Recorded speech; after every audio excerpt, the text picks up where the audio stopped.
ہم آج کے پروگرام میں اپنے تمام مہمانوں کو خوش آمدید کہتے ہیں۔ میم آپ سے شروع کرنا چاہوں گا کہ آئین پاکستان کا آرٹیکل 25 سے ریاست کو پابند کرتا ہے کہ 4-5 سال سے لے کے 16 سال کے بچوں کی جو تعلیم ہے وہ ریاست کی ذمہ داری ہے۔ اس سارے سینیریو میں جب ہم دیکھتے ہیں تو 2.5 کروڑ بچہ اسکول سے باہر ہے، تو کیا آپ سمجھتی ہیں کہ ریاست اپنے اس فرض کی ادائیگی میں فیل رہی ہے اب تک؟ بہت بہت شکریہ، اور مجھے بہت خوشی محسوس ہو رہی ہے کہ ایک ایسے ہیرو کو جس کو ہم بچپنے سے ہی اپنے گھر میں دیکھتے بھی آئے، اور میرے والد اور ان کا ایک ساتھ بھی رہا، میجر اسحاق کا، رضا کاظم کا، فیض صاحب کا، حبیب جالب صاحب کا، تو ایک انسپریشن بھی رہے۔ اور اس لیے بھی کیونکہ ایسے لوگ جو کہ بہت ہمت سے جو سچ ہوتا تھا وہ بولتے تھے، چاہے جتنا بھانبڑ مچے، اور یہ لوگ بہت انسپائرنگ لوگ تھے ہماری جب ہم جوان ہوئے، بچے تھے تب بھی، اور آج ہم ان کا ایک یہ سارا فیسٹیول ان کے نام پہ ہے، تو ان کو خراج تحسین پیش کرتے ہوئے اور ان کی ایک ریڈیکل پوزیشن کو سامنے مانتے ہوئے، تو اگر وہ آج ہوتے تو وہ یہی کہتے کہ اتنے وعدے کر کے بھی جو ہے حکومتیں جو ہیں وہ اس کو پورا نہ کر سکیں۔ اور نوجوان لوگ پچھلے دن یہ انٹرنیشنل ڈے آف ایجوکیشن ہوتا ہے، تو اس میں یہی کہہ رہے تھے کہ اگر ہم سیریس ہوتے تو یعنی کہ 1947 سے لے کر یہ دن آ گیا ہے، ہم آج بھی ایک بنیادی سے حق کے لیے لڑ رہے ہیں۔ اور یہ تو بہت بڑی بات تھی کہ 2010 میں 25 اے آیا، اور 25 اے نے واضح طور پہ یہ کہہ دیا کہ 5 سے 16 سال کی عمر کے بچوں کو تعلیم دینا ایک فنڈامنٹل رائٹ ہے، یعنی ایک جسٹسیبل رائٹ ہے، وسائل ہوں نہ ہوں، کیونکہ پہلے پرنسپلز آف پالیسی میں تو تھا، مگر وہ تھا کہ اگر وسائل ہوتے، مگر یہاں پہ کہا کہ کوئی بھی کیس کر سکتا ہے حکومت پہ کہ آپ نے یہ ہمیں بنیادی حق کیوں نہیں دیا۔ چل سو چل، کوئی 2 ملین سگنیچرز میں نے بھی اکٹھے کروائے اپنے ادارے سے اور بہت سارے دوستوں سے مل کے، اور بڑی مشکل سے ہمارے پاس جو پہلا رائٹ ٹو ایجوکیشن کا لاء آیا وہ 2012 میں آیا، اور اس کے بعد 17 تک ہمارے قانون نہیں آ سکے۔ 2017 میں آخر میں خیبر پختونخوا میں لاء آیا، سندھ میں 2013 میں آیا، پنجاب اور بلوچستان میں 2014 میں آیا، اور علاوہ 3 جگہ یعنی کہ سندھ، پنجاب اور اسلام آباد کیپٹل ٹیریٹری میں پھر بھی پروگریسو لاز آئے۔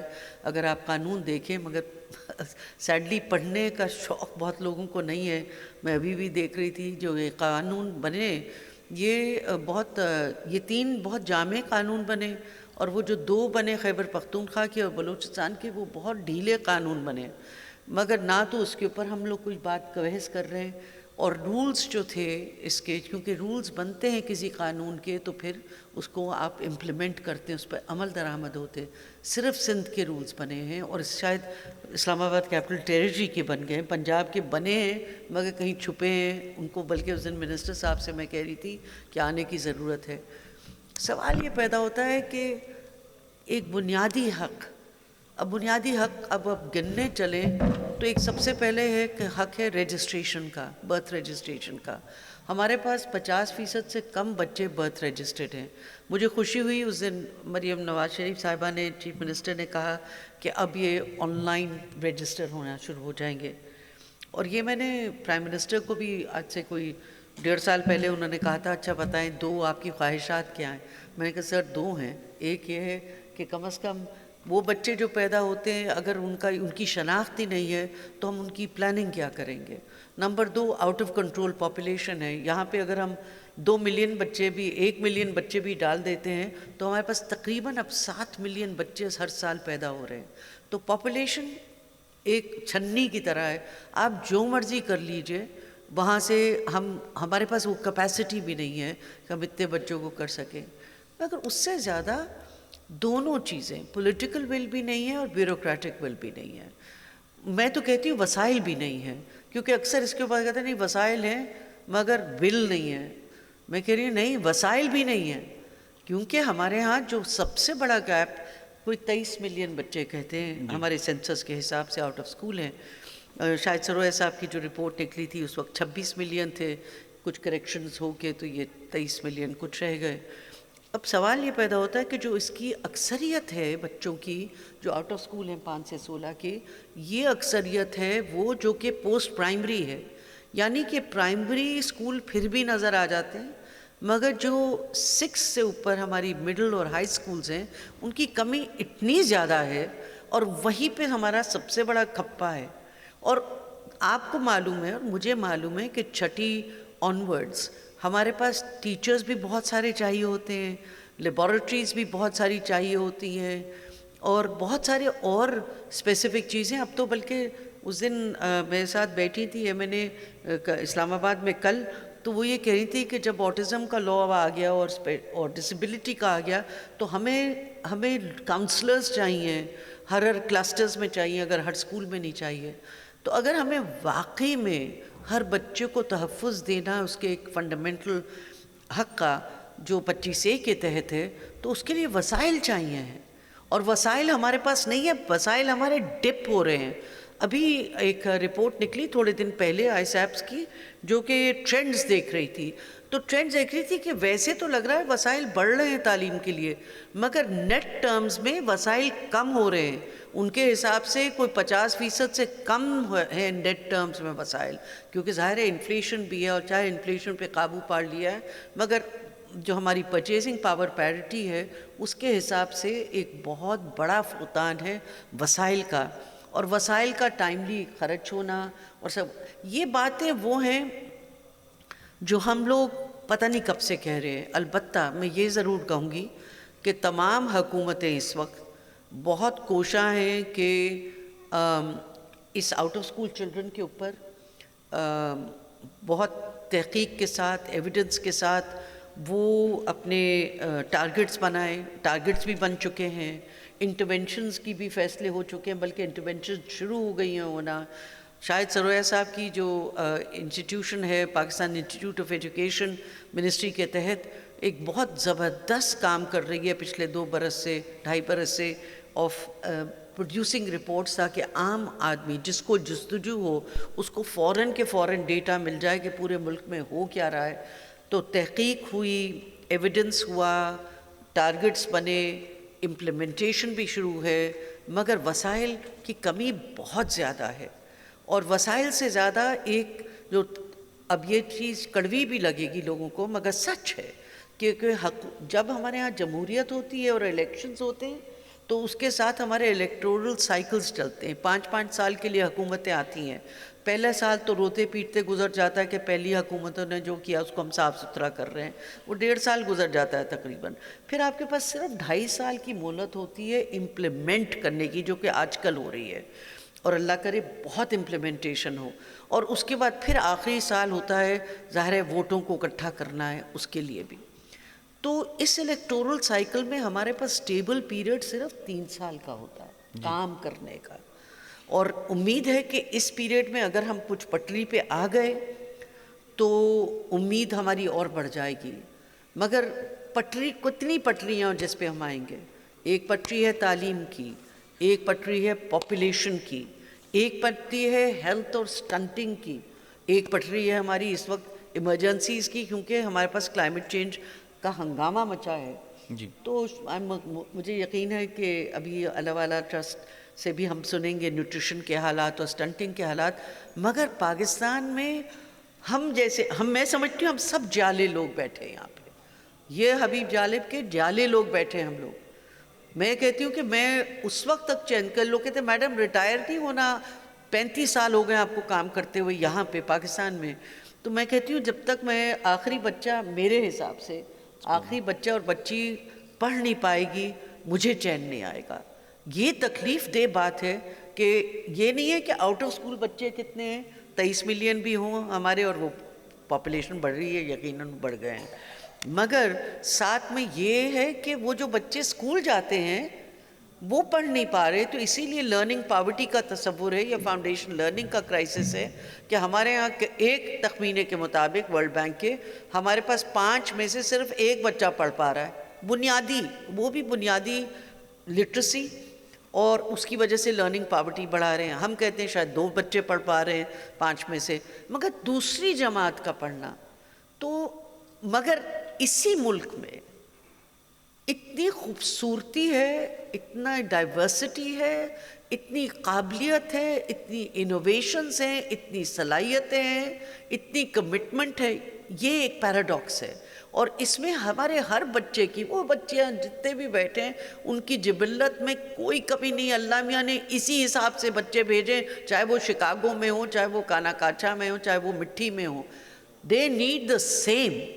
ان کی ذہن کی کیپیسٹی کہ 90% برین ڈیولپ ہو جاتا ہے 5 سال کی عمر میں, وہ وہی ہے. کوئی فرق نہیں ہے. پلیز آپ اس میں نہ آئیں کہ نارتھ میں فرق, ساؤتھ میں فرق. ہمارے ہاں گورننس کے مسئلے ہیں, ہمارے ہاں فیصلہ نہیں کیا ہوا. اور اسی وجہ سے اگر جالب صاحب تب بھی بولتے تھے, ہمارے ہاں ہمارے تمام صوفی شعراء جتنے بھی ہیں وہ بھی بولتے تھے. کیا نہیں بولا. وہ آج بھی شاعری اتنی ہی ہمارے لیے, جو ایک ریڈیکل شاعری ہے, چاہے ہمارے صوفی شاعروں کی ہو, چاہے حبیب جالب صاحب کی ہو. غصہ آج بھی ہم لوگ کو اسی لیے چڑھتا ہے صبح اٹھ کے, کیونکہ تکلیف ہوتی ہے کہ وہ بچہ بھٹوں پہ نہیں ہونا چاہیے, وہ بچہ مانگتا ہوا نہیں ہونا چاہیے, وہ اور بچہ اسکول میں ہونا اس کو چاہیے. اسکول میں ہونا چاہیے. اس کو تحفظ, سب سے بڑا تحفظ ہو سکتا ہے وہ تعلیم کا ہو سکتا ہے. کہ آج فلسطین میں اگر 97% لٹریسی ہے اور کیوبا میں 100% ہے, اور کسی اور جگہ کہیں اتنی زیادہ ہے, تو وہ جب مسمار بھی کر دیں گے نا غزہ میں, اٹھ کھڑے ہوں گے. کیوں؟ کیونکہ تعلیم ہے. That is what it is. That is the power of education. یہ کرنا ہمیں لازمی ہے, اور آپ سب ہمارے ساتھ مل کے کام کریں. یہ ہمارا سبوں کا کام ہے. جی میں بہت, آپ نے امپورٹنٹ جو فیکٹر ہے اس کو ہائی لائٹ کیا کہ وسائل کی کمی. اب یہاں پہ ایک اسکول آف تھاٹ ہے, وہ یہ کہتا ہے کہ وسائل کی کمی نہیں ہے, پولیٹیکل ول کی کمی ہے. سر میں آپ سے جاننا چاہوں گا کہ پاکستان کا جو تعلیمی بجٹ ہے وہ ہمارے جی ڈی پی کا 1.7% ہے, 1.7%, 2% سے بھی کم ہے. یونیسکو کی جو سفارشات ہیں اس کے مطابق جو تعلیمی بجٹ ہے آپ کا, وہ جی ڈی پی کا 4 سے 6% ہونا چاہیے. تو سر جب تک پولیٹیکل ول نہیں ہوگی, جب تک حکمران یہ نہیں چاہیں گے, تو یہ فرق پورا نہیں ہوگا. جب تک یہ فرق پورا نہیں ہوگا تو پھر یہ کیسے جو وسائل ہیں ان کی یوٹیلائزیشن کو کس طرح سے بہتر کیا جا سکے گا؟ جی سر. بسم اللہ الرحمن الرحیم وبہ نستعین. بہت شکریہ. میم بیلا کی بھی گفتگو سنی, اور ڈاکٹر محمد شاہد سرویا صاحب جن کے پاس اپڈیٹ ڈیٹا ہے, وہ آپ کو زیادہ مستند انداز میں بتا سکیں گے کہ مسائل کس طرح سے ہیں, کیا بہتری ہو رہی ہے. اسی طرح شاہد لون صاحب.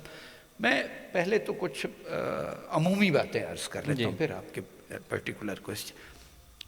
یہ بالکل مسلم ہے کہ تمام مسائل کی بنیاد جہالت ہے.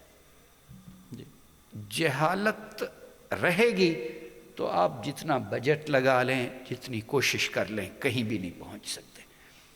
اس لیے کیا ہمیں جو اختیار والے ہیں انہیں اس کا احساس ہے کہ اس جہالت کا توڑ کرنا چاہیے. اس کی موجودگی میں آپ کسی طرح کی منصوبہ بندی نہیں کر سکتے. وہ منصوبہ بندی کر لیں گے ایک خاص دائرے تک, اس کے بعد وہ اس کا عوام تک فوائد پہنچنا بالکل ناممکن ہے. میں صرف ایک مثال دیتا ہوں آپ کو. میڈم صاحبہ نے بھی بتایا, جیسے ایک تو اسکول سے باہر ہیں بچے, دوسرا یہ ہے کہ آبادی تیزی سے بڑھ رہی ہے. بالکل. اب آبادی تیزی سے بڑھتی رہے گی جب تک جہالت کا خاتمہ نہیں ہوتا. وہ اس لیے کہ جو مہم ایک ہم آبادی کو روکنے کے لیے منصوبہ بندی کر رہے ہیں, اس کے حوالے سے میڈیا میں کوئی مہم چلا سکتے ہیں, چل بھی رہی ہوتی ہے. سیمینارز کر سکتے ہیں, کانفرنسز کر سکتے ہیں. ایسا کر رہے ہیں, اور جتنا زیادہ کریں گے مفید بھی ہوگا. لیکن اس کے جو فائدے ہونے چاہیے وہ ہو اس لیے نہیں رہے کہ جہالت ہے. مثلاً اخبار پڑھا لکھا آدمی پڑھتا ہے, جی, آسودہ حال بھی, اور اب اخبار بھی بیک گراؤنڈ پہ چلے گئے ہیں. اب تو سوشل میڈیا ہے اور ریڈیو ٹیلی ویژن ہے. اس کو بھی, اس سے فائدہ پڑھے لکھے اٹھا سکتے ہیں, اور دسترس بھی ان کو ہے. کسی بات کا اثر بھی پڑھے لکھے لوگوں کو ہوتا ہے. اب یہ ہے کہ جو منصوبہ بندی کے لیے آبادی کم کرنے کے لیے مہم چل رہی ہے، وہ جس سطح پہ بھی اس کا اثر لے رہے ہیں پڑھے لکھے لوگ، جی جن کی آمدنی بھی نسبتاً جاہل لوگوں سے بہتر ہے۔ یہ کاؤنٹر پروڈکٹیو ہو رہا ہے۔ اب وہ جو پڑھے لکھے ہیں، آسودہ حال ہیں، وہ ان کے ہاں 2-3 بچے ہوں گے تو ان کی ٹھیک تربیت بھی کر سکیں گے، ان کو پڑھا بھی سکیں گے، مفید شہری بنا سکیں گے، شعور اور دے سکیں گے، اور اخلاقی اقدار سے بھی مزین کر سکیں۔ وہ تو اثر لے کے منصوبہ بندی کر رہے ہیں، یعنی پڑھے لکھے لوگوں کے ہاں اچھی تربیت والے بچوں کی تو منصوبہ بندی ہو رہی ہے، تعداد کم ہو رہی ہے، بالکل جاہلوں کی بڑھ رہی ہے۔ تو جو پریکٹیکلی ہم مہم میڈیا کی بھی چلا رہے ہیں، منصوبہ بندی کے جو پروگرام چلا رہے ہیں، وہ جاہلوں کی تعداد بڑھ رہی ہے، ان کے نتیجے میں پڑھے لکھے لوگوں کی کم ہو رہی ہے۔ جی تو اصل مسئلہ جو سوشل سیکٹر میں ہے وہ ہے جتنا زیادہ تعلیم پر خرچ کیا جائے۔ وہ 4% بہت ضروری ہے، ہمارے ہاں تو بالکل دنیا میں کئی آخری ملکوں میں 2-4 میں ہم جا کے، وہ بھی پھر ڈھنگ سے شاید خرچ نہیں ہو پاتا، اس کو بھی خرچ کرنا چاہیے۔ دیکھیں پاکستان ایک خوش قسمت ملکوں میں سے ہے، یہیں خود اللہ والا ٹرسٹ والے بیٹھے ہیں، یہ کوئی گورنمنٹ آرگنائزیشن تو نہیں ہے، یہ گورنمنٹ سے شاید فنڈ بھی نہیں لیتے، ابھی پارٹنرشپ ہے۔ اچھا پارٹنرشپ ہے، لیکن بیسک تو انہوں نے کام خود کیا، اور کئی چیریٹیز ہیں جنہوں نے، سٹیزن فاؤنڈیشن ہے اور لوگ ہیں مخیر، وہ اسکول چلا رہے ہیں، اسکولوں میں کھانا لوگوں کو پرووائڈ کر رہے ہیں، کتابیں دے رہے ہیں۔ دیہاتوں میں تو بہت سارے لوگ ہیں جو بچوں کی بغیر، یعنی اپنا نام ظاہر کیے بغیر، وہ لوگوں کی فیسیں پے کر رہے ہیں، ان کی یونیفارم کا انتظام کریں، ان کی کتابوں کا انتظام کریں۔ میں پھر مجھے یاد آ جاتا ہے، شاید سب کے ساتھ، شاید سرویا صاحب کے ساتھ میرا بہت محبت والا تعلق ہے، انہوں نے چونکہ ڈیٹا بھی ان کے سامنے ہے کہ کتنے بچے اسکول سے باہر ہیں، تو انہوں نے ایک تعبیر فاؤنڈیشن کی بنیاد رکھی ہے، ہم سارے لوگ بھی ان کے ساتھ ہیں اس میں۔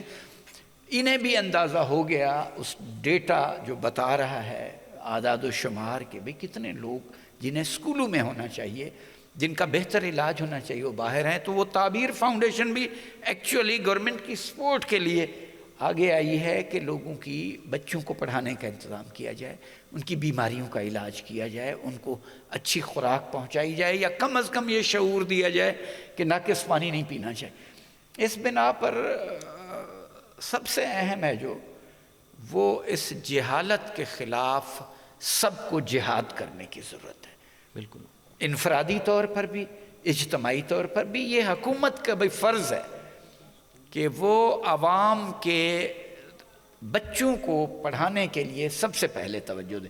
جو بھی ترجیحات ہیں، ان ترجیحات میں نمبر 1 جہالت کا خاتمہ ہو، بچوں کو اسکول بھیجا جائے۔ اچھا، دوسرا یہ ہے کہ وقت کے ساتھ چیزیں تبدیل ہو رہی ہیں اور تیزی سے تبدیل ہو رہی ہیں۔ پہلے جو چیز ارتقاء آتے آتے 10 سال لگ جاتے تھے، اب 1 سال میں ہو جاتے۔ اب آپ مختلف جگہوں پہ سنیں گے کہ یونیورسٹیز میں ایڈمیشنز کم ہو رہے ہیں، پرائیویٹ یونیورسٹیز ہیں، پبلک سیکٹر یونیورسٹی۔ اس کا یہ ہے کہ ہم روایتی وہ جو سسٹم چلا رہے ہیں، جب کوئی بچہ BS کر کے یا MPhil کر کے فارغ ہوتا ہے تو پتہ چلتا ہے وہ 0 پہ کھڑا ہے، ابھی اس نے کوئی کام ڈھونڈنا ہے۔ اسکل بیسڈ ایجوکیشن کی طرف توجہ ہونی چاہیے۔ بچوں کو یہ کالجز کی سطح پہ، یونیورسٹیز کی سطح پہ یہ شعور دینا چاہیے کہ آپ کا کام اپنے والدین کی مدد کرنا بھی ہے۔ مدد اس میں کہ آپ کو اسکل سیکھیں، یونیورسٹیاں اور کالجز اس کا باقاعدہ انتظام کریں کہ بچہ جب فارغ التحصیل ہو کے فیلڈ میں آئے تو وہ بالکل بے یار و مددگار نہ بیٹھا ہو، وہ اپنا نظام خود چلانے کی پوزیشن میں ہو۔ پھر دنیا بھر میں اسکالرشپ بھی مل رہے ہیں، اب چائنا اتنے زیادہ اسکالرشپس دے رہا ہے پاکستانیوں کو، اور ملکوں میں بھی بچوں کو اس طرف بھی توجہ کرنا چاہیے کہ یہ زندگی بہرحال اب ایک جنگ کی صورت اختیار کر اور نوجوانوں کو اور جتنا ایفرٹ کے بغیر یہ نہیں ہے۔ ایفرٹ بھی والدین اور قرب و جوار والے یا حکومت کتنا کر سکتی، حکومت کی اپنی ڈیوٹیاں ہیں، لیکن خود عوامی سطح پر بھی لوگوں کو خیال رکھنا چاہیے۔ ایک اور جو مسئلہ ہے وہ یہ ہے کہ ہم پاکستانیوں کا دلچسپ مسئلہ ہے، ہم جس کمیونٹی میں پیدا ہوتے ہیں گھروں میں وہی زبان، وہ مقامی زبان ہوتی ہے، جی، پھر اسکول میں جا کے ہم اردو بھی پڑھتے ہیں اور اس کے ساتھ انگریزی بھی پڑھتے ہیں، ہمارا دفتری سارا نظام انگریزی میں ہوتا ہے، جی، اس دنیا سے رخصت ہوں گے تو قبر میں حساب عربی میں ہوگا، تو اتنی زبانیں اپنی جگہ پہ کنفیوز ہو۔ جی، میں یہ نہیں کہتا کہ ہمیں انگریزی نہیں پڑھنی چاہیے، جی، یہ اب انٹرنیشنل لینگویج ہے، لنگوا فرانکا ہے، نیویگیشن کی زبان ہے، سائنس اور ٹیکنالوجی کی زبان ہے۔ اب سوسائٹیاں سنگل لینگویج پہ بھی آ گئے، ملٹی لنگول ہو گئے ہیں، یہ جام ہے آپ کے پاس نا، یہ جو کمپیوٹر تو جدید زبانیں بھی سیکھنی چاہیے، لیکن اپنی مقامی زبانیں مادری زبانیں آنے کا مطلب یہ ہے کہ آپ کا تعلق اس سرزمین کے ساتھ، اس آب و خاک کے ساتھ، اس روایت اور تہذیب و تمدن کے ساتھ قائم ہے، فکری طور پر آپ سٹرانگ ہوتے ہیں، مضبوط ہوتے ہیں۔ اور یہ تعلق جتنا دوسرا یہ ہے کہ جو آپ نے علم سیکھنا ہے اس زبان میں آپ کو دیا جانا چاہیے جو آپ کو آلریڈی آتی ہے، وہ قومی زبان ہے، وہ اردو زبان ہے۔ اس کے بعد آپ انگریزی میں بھی اس کو کنورٹ کر سکیں گے۔ ہم سارے دیہاتوں سے ہیں، میری مادری زبان سرائکی ہے، میں اردو بھی سیکھ گیا ہوں اور انگریزی بھی سیکھ گیا ہوں۔ یونیورسٹیاں اس کا انتظام تو رکھیں اور جدید انداز میں زبانیں سکھائیں، لیکن وہ جو اپنی قومی زبان ہے اس کے اہمیت کا شعور بھی ہمیں رکھنا چاہیے، عوامی سطح پر بھی، لوگوں کی سطح پر بھی اور حکومت کی سطح پر۔ لوگوں کی سطح سے میرا کیا مراد ہے؟ مثلا میں نے کئی دفعہ دیکھا ہے کہ مجھے دوستوں کے بچوں کی شادیوں کے دعوت نامے ملے، یہ اندازہ تھا کہ وہ جس زبان میں یہ دعوت نامہ بھیج رہے ہیں، انگریزی زبان میں، یہ وہ خود نہیں پڑھ سکتے، اور دیہات میں ہیں تو جن کو بھیج رہے ہیں وہ بھی نہیں پڑھ سکتے، تو ہم کس کے لیے یہ انگریزی میں دعوت نامے بھیج رہے ہیں؟ بالکل عام دکانوں پر جو اندر دکاندار بیٹھا ہے اس کو بھی نہیں پتا کہ یہ جو میں نے انگریزی میں رسیدیں بنائی ہوئی ہیں ان کا کیا مطلب ہے۔ تو ہم سارا کچھ بوجھ حکومتوں پر بھی نہ ڈالیں، جو میری ذمہ داری ہے وہ مجھے ادا کرنی چاہیے اور اس کی اہمیت کو سمجھنا چاہیے۔ تو تعلیم کا آسانی کے لیے یہ ہے کہ قومی زبان کو بھی تعلیم کے جو میڈیم ہے ترجیح اس دینی میں چاہیے۔ اہمیت دینی چاہیے۔ بہت شکریہ سر۔ بہت شکریہ۔ شاہی صاحب کیونکہ آپ کا تعلق جو ہے وہ عوام سے جو ہے وہ بہت گہرا ہے، آپ جھگیوں والوں کے ساتھ بھی کام کرتے ہیں، ہم نے دیکھا مختلف جو سوشل سٹیٹس ہیں آپ نے سب کے ساتھ ہی کام کرتے ہیں، پالیسی میکرز کے ساتھ بھی بیٹھتے ہیں، اسٹیبلشمنٹ کے ساتھ بھی بیٹھتے ہیں۔ آپ کیا سمجھتے ہیں کہ جتنی دو کویشچنز میرے آپ سے ہوں گے، ایک تو جو آپ نیوٹریشن کے حوالے سے کام کر رہے ہیں کہ جو پاکستانی بچہ ہے وہ جو اس کو ڈیفیشنسی ہے نیوٹریشن کی، وہ آپ کیا سمجھتے ہیں کہ کیا محرکات ہیں اس میں؟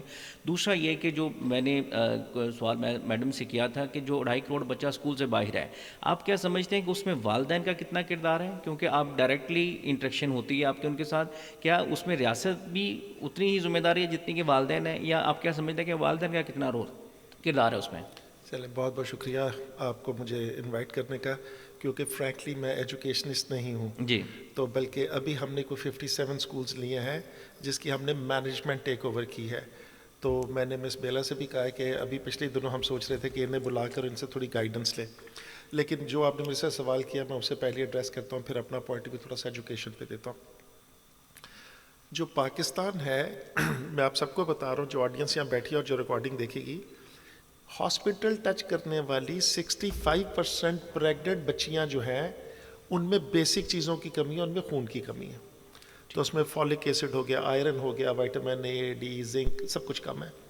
آپ نے کبھی بھی دیکھا ہوگا کہ کوئی بھی بچی چاہے وہ ڈیفینس کی ہو، مالٹن کی ہو، جھگی کی ہو، جب وہ ڈاکٹر کے پاس جاتی ہے تو اس کو فولک ایسڈ وغیرہ کی وہ ساری چیزیں دیتے ہیں انہیں، تو اس کا مطلب ہوا یا ایز اے نیشن ہماری جو ہے ہم میل نرشڈ ہے۔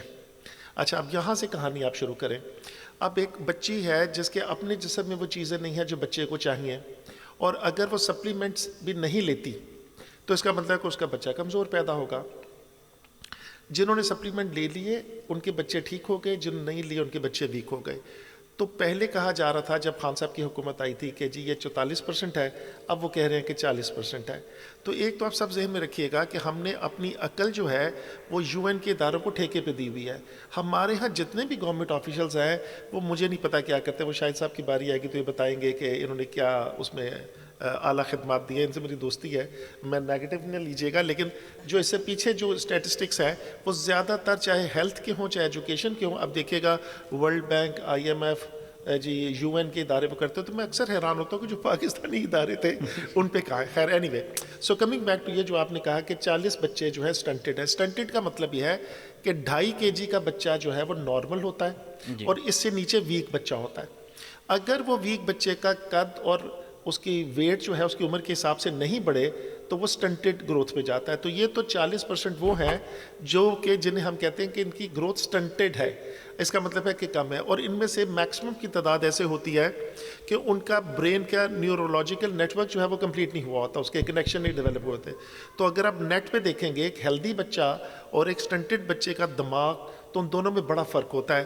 ایک کا اگر دماغ اس طرح سے کنیکٹڈ ہوتا ہے تو دوسرے کا ایسے ہوتا ہے, تو پتہ چلتا ہے کہ یہ والا زیادہ پروسیس کرے گا کہ یہ والا کرے گا. اچھا, جن کا دماغ چھوٹا ہوتا ہے وہ تقریباً دنیا میں 30% کم ایفیشینٹ ہوتے ہیں دوسروں کی نسبت. تو پاکستان میں ہم نے ان کے لیے بڑے بڑے نام رکھے ہوئے ہیں. ہم کہہ دیتے ہیں, پنجابیوں کہتے ہیں بھولا بادشاہ ہے. اچھا, کسی کو کہ کچھ نام رہتے ہیں, کسی کا کچھ رکھ دیتے ہیں. تو ہم نے بجائے کہ اس پرابلم کو ڈیل کرنے کے ہم نے اس کے نام رکھ دیے. تو ایک تو میں نے آپ کو بتایا کہ جو اس وقت جو اسکولوں میں بچے ہیں, ساری قوم میں بچے جو ہیں ان میں سے 40% کے چانسز ہے کہ دماغ چھوٹے ہوں گے. تو یہ تو اس وقت کی حالت ہے, اور اس کا حل یہی ہے کہ ان کی کسی طرح سے جو ان کا میل نرشڈ ہونا ہے اس کو ایڈریس کیا جا سکے, جس میں کہ چھوٹی سی ایک ہماری کنٹریبیوشن ہے, جس میں کہ ہم ڈریم دیکھتے ہیں کہ جو ہم نے خواب دیکھا ہے پورے پاکستان میں چلا جائے گا. اور ہم ہی اللہ نے ڈیوٹی لگائی تھی کھانے کے لیے, تو ہم نے کھانے کو انٹیگریٹ کیا ہے اس کے ساتھ, اس کو کو ریلیٹ کیا ہے ایجوکیشن کے ساتھ, کیپنگ ان ویو کہ یہ سب سے وہ ایریا ہے جس میں کھانا سب سے اچھا پرفارم کرے گا. اور اس میں جو بچوں کو اسکولوں میں کھانا کھلانے کا ایڈوانٹیج یہ ہوتا ہے کہ اس کے اسٹیٹسٹکس کی اویلیبلٹی بڑی ہوتی ہے واضح, تو آپ کو اپنا پرفارمنس کا جو انالیسز ہے وہ بڑے آرام سے مل جاتا ہے. آپ اس کو اس کی ڈیٹا بیسڈ انالیسز ہو سکتا ہے. تو اس وقت یہ حالت ہے کہ جو بچیاں ہیں مینلی ان کی جتنی اویئرنیس کی جائے, ہمارے ڈفرینٹ پروگرامز ہیں, وہ بات لمبی ہو جائے گی. ابھی ہم کو 18 ہاسپٹلوں میں چلے گئے ہیں, پھر ابھی ہم آن لائن ایک چینل دے رہے ہیں, پھر ہم نے کلینکس پارٹنر کیے ہیں. لیکن بات وہی ہے, حکومت کی پرائرٹی ہوگی تو وہ کسی کا بھی ماڈل چوز کر لے گا. اور میں بیسیکلی انڈیجنس ماڈل اور انڈیجنس انٹیلیجنس اور انڈیجنس ورکنگ پہ بلیو کرتا ہوں. تو اس وجہ سے جو ہے میں سمجھتا ہوں کہ جو میرا ڈیٹا ہے وہ بہت ریلائبل ہے, کیونکہ ہم کر رہے ہیں. ابھی تھوڑا سا پروفائل میں آپ لوگوں کے ساتھ شیئر کر دوں جو لوگ ہمیں نہیں جانتے. ہم لوگ گورنمنٹ کے پرائمری اسکولوں میں کھانا کھلاتے ہیں. Why primary? وہ یہ ہے کہ جب ہم نے فگرز لی تھی گورنمنٹ سے تو تب 62% بچے پرائمری میں آ کے اور اسکول چھوڑ جاتے تھے, تو ان کی ریٹینشن جو تھی وہ 38 تھی. بڑی سمپل سا فارمولا ہے کہ 100 بچے پہلی میں داخل ہوئے تو 38 بچوں نے 5ویں کا ایگزام دیا, اور اس میں سے بھی کافی کم پرسنٹیج تھی جو 6 سے 10ویں تک جاتی تھی, اور اس میں بھی ڈپ تھی. اور بقول مس بیلا کہ وہ یعنی مین گیپ وہاں ہے. لیکن بہرحال ہم نے جب دیکھا تو ہمیں لگا کہ پرائمری جو ہے وہ 62% جو ہے اس کی جو ہے وہ ریشو ہے چھوڑنے کی اسکول ریشو. جہاں جہاں ہم نے کھانا کھلایا وہاں میں آپ کو بتاتا ہوں کہ اسٹریٹ وے 33% جو ہے وہ بڑھ گئی آن این ایوریج, ان کی انکریز ہو گئی انرولمنٹ داخلہ. اچھا, جو کلاس میں آتے تھے 60-65% بچے وہ چلے گئے 90-95% پہ. اس کے بعد ریٹینشن جو تھی وہ آؤٹ کلاس ہو گئی کیونکہ فری ہے اور کوئی لفٹ نہیں کرواتا. گاؤں گئے تو گئے, شادی آئی تو چھٹیاں, ماں کو ہیلپ چاہیے کسی کام میں تو چھٹیاں, تو وہ سب کم ہو گیا. تو ہم نے جہاں جہاں کھانا کھلایا وہاں پر یہ ہوا کہ بچے نہ صرف ریگولر ہو گئے بلکہ وہ اپنے چھوٹے بہن بھائی بھی ساتھ لانا شروع ہو گئے کہ ان کی ماں نے کہا کہ یہ گھر کیا کر رہا ہے, تنگ کر رہا ہے, تو میں کوٹھی جاؤں گی کام کرنے یا میں جاؤں گی فرض کرے فیکٹری, تو اس بچے کو بھی اسکول لے جانا. تو اس کی بیسک وجہ کھانا تھی. تو ہم نے ریئلائز کیا, یا آپ سمجھ لیں کہ ایوولوشن میں ہم یہاں تک آئے. یہاں 2 فیکٹرز اور آپ کو بتا دوں. ہم نے جب وہاں ان کے ساتھ کام کیا تو ہم نے یہ دیکھا کہ ان کی صحت جو ہے وہ 78 to 87% امپروو ہو گئی ہے. وہ کس طرح؟ جب ہم کسی اسکول میں کھانا شروع کرتے ہیں تو ہم ان کا BMI دیکھتے ہیں, ان کا باڈی میس انڈیکس دیکھتے ہیں, جس میں ہمیں پتہ چل جاتا ہے کہ اس کا ایک نمبر سائن ہو جاتا ہے کہ یہ اسٹیج پہ کھڑے. دا مومنٹ ہم 6 ماہ کے بعد اس کو دوبارہ دیکھتے ہیں تو تب ہمیں پتہ چلتا ہے کہ ان میں سے کتنے بچے ان کا ہیلتھ سٹیٹس پہلے سے امپروو ہو گیا ہے. تو وہ 78 to 87 ہے. پھر ہم نے دیکھا کہ اسکولوں میں بچوں کو یا سر درد ہوتی ہے یا پیٹ درد ہوتا ہے, تو وہاں سے ٹیچر کو پتہ چلتا ہے کہ اس نے کھانا نہیں کھایا ہوا, ناشتہ نہیں کیا ہوا. تو پھر پوچھتے ہیں بیٹا رات کو کیا کھایا تھا, صبح کیا کھایا تھا. تو وہ پھر جب ہم نے کھانا کھلانا شروع کیا تو پتہ چلا کہ ابھی بھی کچھ جگہوں پہ سر درد ہے. تو ہماری جو فائنانس کی ہیڈ ہے انہوں نے کہا, وہ ڈاکٹر ہیں, انہوں نے کہا کہ ان کی آنکھیں چیک کریں. تو پھر ہم نے آئی ویژن پروگرام شروع کیا اسکولوں کے ساتھ. تو ہم نے ریئلائز کیا کہ کتنے بچوں کی آنکھیں کمزور ہیں اور کچھ کے کیٹریکٹس بھی تھے, تو ہم نے ایک ہاسپٹل بھی بنایا ان کے لیے. تو وہ یہ کیا, تو یہ تو ہماری سائڈ سے کنٹریبیوشن ہے. پر اس میں سے ہم نے سیکھا کیا؟ ہم نے سیکھا یہ کہ آپ کے ملک میں آپ چاہے حکومت پہ ڈالیں, کسی پہ بھی ڈالیں, لیکن بیسیکلی اس کی وجہ غربت بھی ہے. حکومت تو ہے ہی ہے, بالکل حکومت تو ہے, لیکن اس کی بیسک وجہ حکومت کی جو بھی پالیسیز ہو اس کی وجہ سے جو غربت ہے وہ ہے. اب بات یہ ہے جو ہی آپ کھانا دیتے ہیں تو وہ بچے اسکولوں کی طرف اٹریکٹ ہوتے ہیں. میں تھوڑا سا آڈینس کو اویئر کر دوں کہ جو ہم بڑے آرام سے بول جاتے ہیں کہ 2 کروڑ 62, 2 کروڑ 30, 2 کروڑ 28, یہ ہے کتنا؟ مثال کے طور پہ میں اکثر لوگوں سے پوچھتا ہوں اور انہیں کوئی آئیڈیا نہیں ہوتا. ہمارے ہاں نالج اکانومی کے بیس پر ہم سنگاپور کی بڑی مثال دیتے تھے پچھلی گورنمنٹ میں. سنگاپور 57 لاکھ کا ملک ہے, ٹوٹل کتنا؟ 5.7 ملین. اچھا, جو ہم دیتے ہیں, چلے UAE میں ہر بندہ ویزا مانگ رہا ہے. UAE جو ہے وہ 1 کروڑ 10 لاکھ لوگ ہیں سارے باہر کے لوگ ملا کر, اور لوکل 11% ہے. اب مجھے بتائیے 12-13 لاکھ ہو گئے. سو بات یہ ہے کہ میرا خیال ہے کہ آؤٹ آف پروپورشن ڈسکشن ہو رہی ہے, اور جو پاکستان میں مائنڈ سیٹ ہے وہ کہیں کنفیوزڈ ہے, وہ ریلیٹیوٹی نہیں ہے اس میں. تو مجھے لگتا ہے کہ جو ایجوکیشن ہے, پہلی بات تو یہ ہے کہ جو آج کا موضوع ہے اس پہ میں 2 لائنیں بول دوں کہ جو ایجوکیشن ہے یہ اس کا فنڈامنٹل رائٹ ہے, اس کا پریویلیج نہیں ہے. یعنی آپ اسے پریویلیج کلاس تک نہیں رکھ سکتے. اور میرا ذاتی خیال یہ ہے کہ وہ اس میں اگر فوڈ ایڈ کر دیا جائے گا تو وہ زیادہ امپروو کرے گا. دوسرا کیا تھا آپ کا؟ پہلا تو نیوٹریشن تھا, وہ میں نے آپ کو بتا دیا کہ بچے سارے کمزور ہیں. جی, والدین کتنے ذمہ دار ہیں؟ اچھا, وہ میں نے آپ کو بتا دیا. دیکھیں آپ نا, پاکستان کا کیا مسئلہ ہے؟ پاکستان میں یہ ہے 60% کے آبادی کے پاس 13% ویلتھ ہے. کتنی؟ 60% آبادی کے بعد 13% ویلتھ ہے. اور جتنی بھی انٹرنیشنل NGOز آتی ہیں وہ کہتی ہیں آپ کمیونٹی ایز اے کمیونٹی کام کریں. یہ سارا آئی واش ہے, بکواس ہے بالکل. اس کی وجہ یہ ہے کہ جو ملٹی نیشنلز پیسے بنا رہی ہیں, اور جو آپ کی جو ہے آپ کی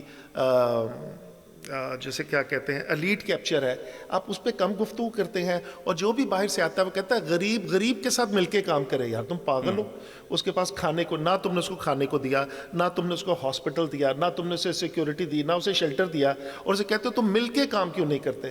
تو میرا ذاتی خیال یہ ہے کہ اس میں ماں باپ کا بالکل قصور ہے کہ وہ جاہل ہیں اور وہ نہیں سمجھتے کہ اسے کو فائدہ ہوگا, یا وہ اتنے اویئر ہی نہیں ہے.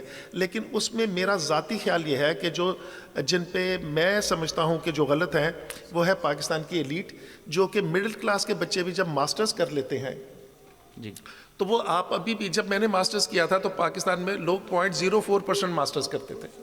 ٹھیک ہے جی, اچھا 0.04% ماسٹرز کرتے تھے. آج کل ہم اپنا والنٹیئر پروگرام چلاتے ہیں, اس میں پتہ چلا ہے کہ وہ 8-10% ہو گیا بچوں کی یونیورسٹی میں. لیکن آپ یہ دیکھیں کہ وہ جو 8-10% یونیورسٹی سے نکل کر آتا ہے وہ ایک سیلفش بینگ ہے, وہ اس کو اپنی پڑی ہوئی ہے.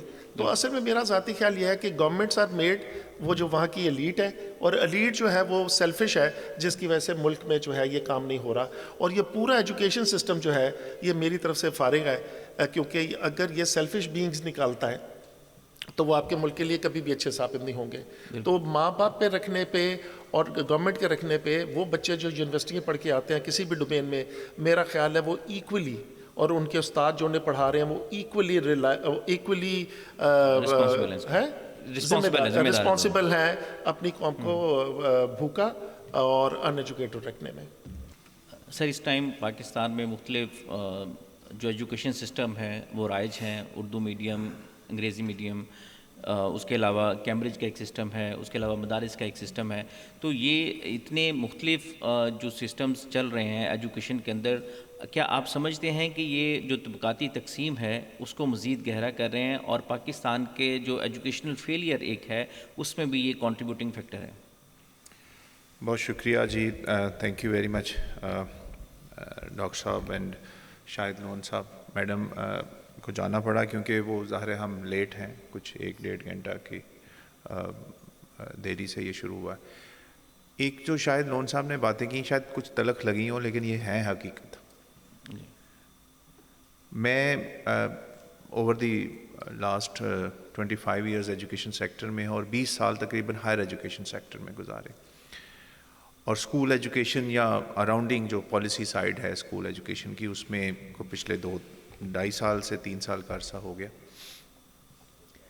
اس میں جو فنڈامنٹل جو بھی شاہد صاحب نے بتایا اس سے کنیکٹ کر کے میں آگے بڑھوں گا. یہ بڑا ضروری ہے، سارے بات کرتے رہے کہ ہمارا جو ادارہ ہے جی یہ ڈیٹا دیتا ہے. پاکستان میں جتنے اسکولز ہیں ان سے ہم ایجوکیشنل ڈیٹا کلیکٹ کرتے ہیں، اور پورا سال میں یہ پروسیس کمپلیٹ ہوتا ہے.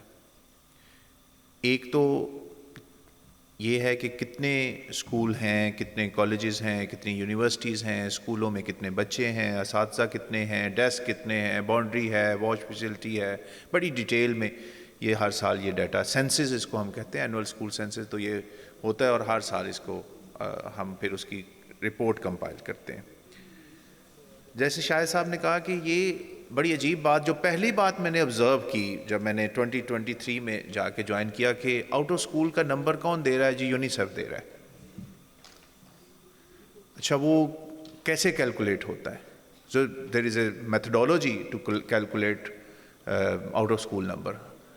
اچھا اس کی بیسز کون سی ہوتی ہیں؟ وہ ڈیٹا جو ہم کلیکٹ کرتے ہیں بڑی انٹرسٹنگ ہے. اچھا وہ تھوڑی سی ریسرچ ورک، تھوڑا سا انالیسس، تھوڑی سی میتھڈالوجی، اور آؤٹ آف اسکول کا کیلکولیشن کر کے ایک تھرڈ پارٹی انٹرنیشنل باڈیز اسی ڈیٹا کو یوز کر کے اسی پہ انالیسس کر کے رپورٹس جنریٹ ہو رہی ہیں، اور پھر وہ ہمیں بتا رہے ہیں کہ آپ یہاں غلط ہیں، آپ یہاں غلط ہیں، آپ یہاں غلط ہیں.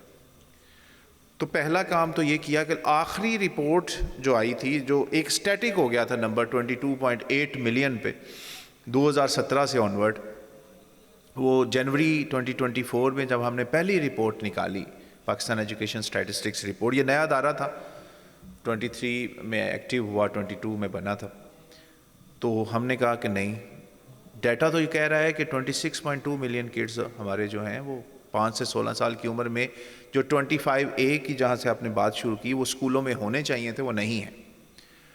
تو سب سے چیلنجنگ یہ تھا کہ اس ڈیٹا کو سرکار سے ہی ریلیز کرنا، اور ایجوکیشن ڈیوالوڈ سبجیکٹ ہے، صوبوں کے ذمہ داری ہے ان کو ایکسیپٹ کروانا کہ یہ آپ کے ہر صوبے میں، یہاں 1 کروڑ سے زائد بچے اسی پنجاب کے اندر آؤٹ آف اسکول ہیں، سندھ میں ہیں تقریباً 7 ملین کے قریب، 4 ملین سے 4.5 ملین کے پی میں ہیں، 3 ملین سے زیادہ بلوچستان میں ہیں. تو یہ ہم نے سٹارٹ کر دیا. پہلا مشکل ہوتی ہے، لیکن الٹیمیٹلی سب نے ایکسیپٹ بھی کیا، اور صوبے بھی اس پہ کام کرنا شروع کیا انہوں نے بھی. دوسرا جو کام ہے وہ لرننگ پاورٹی کی، ابھی جو بات کی میڈم نے، تو وہ بھی ورلڈ بینک دے رہا تھا. تو ہم نے فاؤنڈیشنل لرننگ کی، پہلے ہم نے گریڈ 4 اور 8 کی پورے پاکستان سے اسیسمنٹ کی کہ بچے ہمارے جو 42 ملین کے قریب بچے ان اسکول ہیں، انسٹیٹیوشنس میں ہیں، وہ پڑھ بھی رہے ہیں کہ نہیں پڑھ رہے.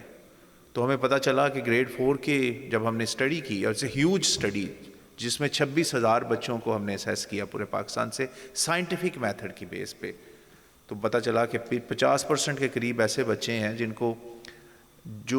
کا میتھ ہی نہیں جس کو آتا، جن کو ایسے بچے ہیں 30% سے زیادہ جن کو اردو میں ایک سینٹینس کمپریہینڈ نہیں کرنا آتا.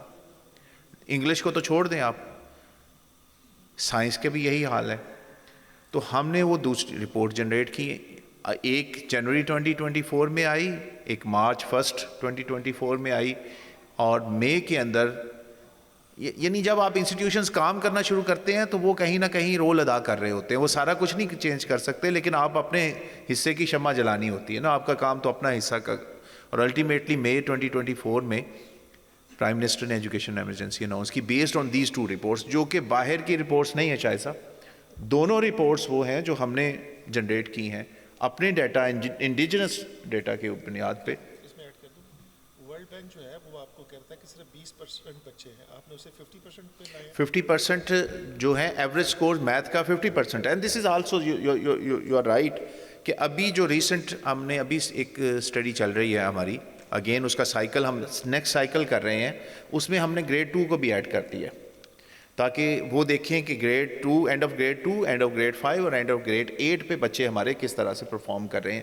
اور میں سمجھتا ہوں کہ ابھی جو رزلٹس ہیں, مجھے نہیں پتا ابھی رزلٹس کیا آئیں گے, لیکن رزلٹس مجھے لگتا ہے کہ بہتر رزلٹس ہوں گے. جو کیلکولیشنز ادروائز ہوتی ہیں تو ہم اپنے اور ہماری اسٹڈی اسی طرح سے ہم نے سائنٹیفک وے میں کیا, اس کو ڈاکیومنٹ کیا تاکہ کل کو کوئی چیلنج ہو تو ہم اس کو رسپانس کر سکیں.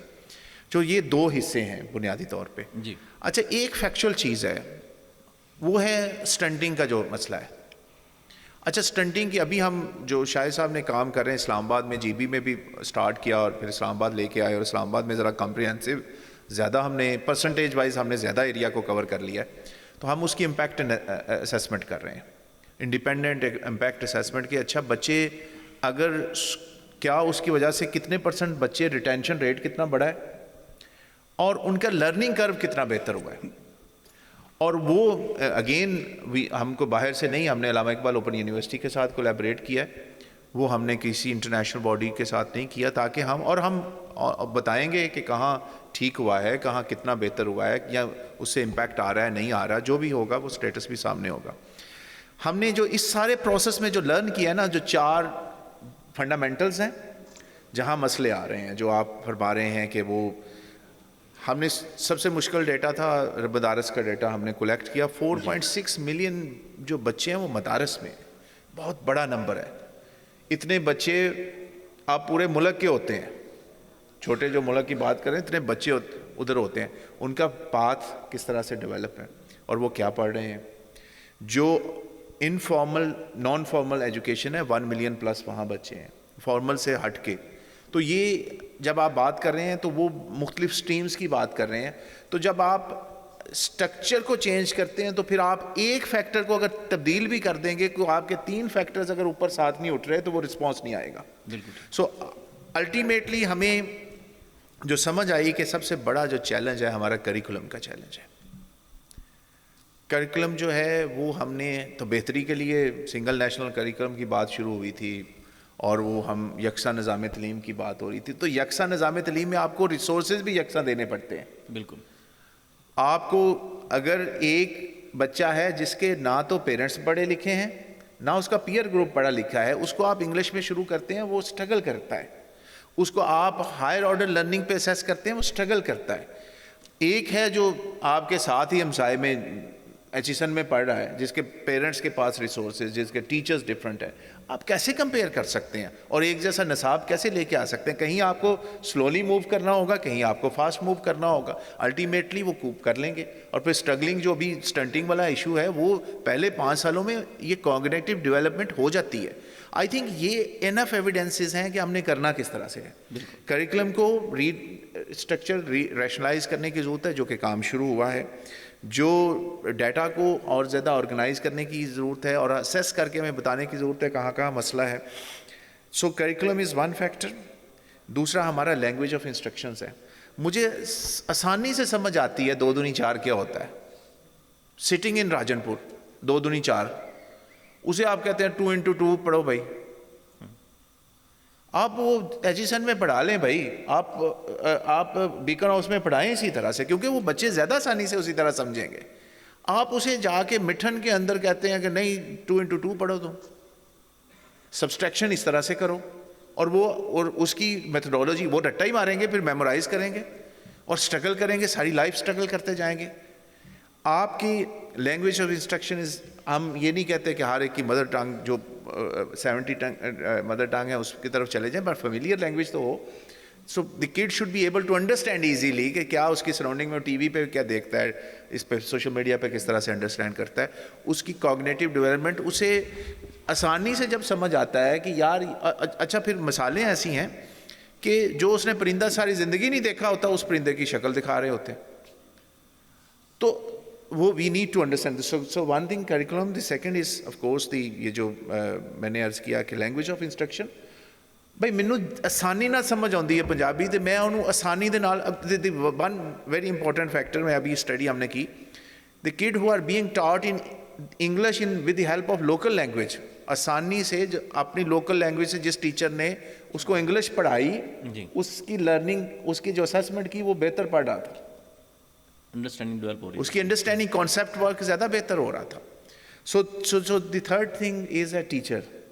آپ کا ٹیچر کو ہم نے اسیس کیا اسی ٹول کے اوپر جو چوتھی کلاس کے بچے کو ہم نے ٹیسٹ کیا. چوتھی کلاس کا بچہ تو 49% پہ تھا, اس کا ٹیچر جو 74 پہ تھا. اس کا مطلب وہ بھی 100% پہ نہیں ہے. تو وہ ٹیچر کو ہمیں کرنے کی ضرورت ہے. لاسٹ جو ہے نا, وہ جو وسائل کی بات کر رہے تھے, ہم اوور دی پیریڈ ڈکلائن کی طرف آ رہے ہیں. ہم 2% سے اوپر چلے گئے تھے, ہم پھر 1.5 پہ آئے. اب 1.7 تھا لیکن پھر اس کے بعد 1.5 ہے. لاسٹ جو رپورٹ ہوا ہے مارچ تک کا 0.8 ہے.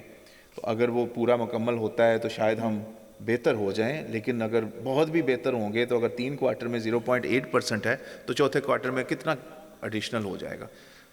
ریسورس شفٹ کرنے کی ضرورت ہے, پرائرٹائز کر کے.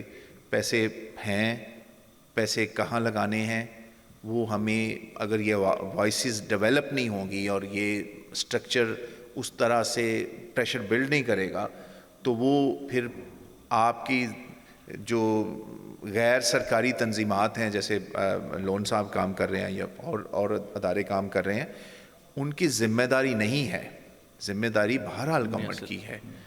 25A یہی کہتا ہے کہ یہ ریاست کی ذمہ داری ہے, اور ریاست کی ذمہ داری کے بعد دوسرا جو ہوا ہے 18ویں ترمیم ہوئی ہے. 18ویں ترمیم یہ کہتی ہے کہ یہ صوبوں کی ذمہ داری ہے, اور صوبوں کی ذمہ داری یہ ہے کہ آپ کا پرسنٹیج, آپ کے جب پرائرٹیز بنے بجٹ کے, دس از رائٹ ٹائم کہ اگلا بجٹ آنے والا ہے, تو آپ نے یہاں پنجاب نے پچھلی اس جو لاسٹ بجٹ تھا اس میں بہت بہتر طور پہ ڈیولپمنٹ بجٹ کو بڑھایا ہے, اور بڑھا سکتے ہیں, پرائرٹائز کر سکتے ہیں. تو فائنینسز جو بجٹ ہے, اور آخری بات ہے کہ آپ بجٹ جتنا مرضی دے لیں, اگر آپ کا گورننس سسٹم ٹھیک نہیں ہے, وہ صحیح طور پہ استعمال نہیں ہوتا بجٹ, تو وہ امپرومنٹ نہیں آ سکتی. یہ چیزیں ساری وہ ہیں جو ہم, میرا خیال ہے ہم سارے سمجھتے ہیں.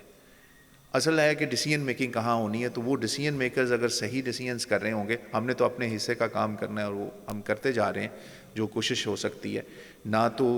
لیکن یہ ہے کہ جہاں ڈیسیژن میکنگ ہونی ہے وہ ان سارے فنڈامنٹلز کے اوپر, وہ سارے کے سارے فنڈامنٹل, جب تک آپ کے اسٹینڈنگ کا ایشو نہیں ہوگا وہ اسٹرگل کرے گا, جب تک آپ کا کریکولم کا ایشو نہیں ہوگا وہ اسٹرگل کرے گا, جب تک آپ کے language of instruction sort out نہیں ہوگا, کتنے اچھا کریکولم دے دیں وہ اسٹرگل کرے گا.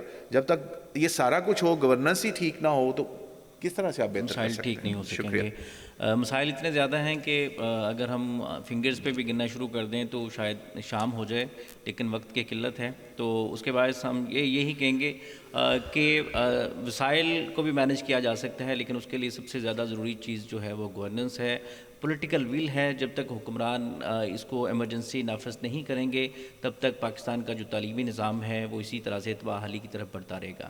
آج کی اس نشست سے جو کہ حبیب جالد صاحب کی جو خدمات ہیں, ان کی جو ادبی خدمات ہیں, ان کی جو زندگی ہے, اس کو خراج تحسین پیش کرنے کے لیے سجائی گئی تھی. اپنے میزبان مسعود رضا کو اجازت دیجیے, پھر حاضر ہوں گے ایک نئی ایپیسوڈ کے ساتھ. تب تک کے لیے اللہ نگہبان.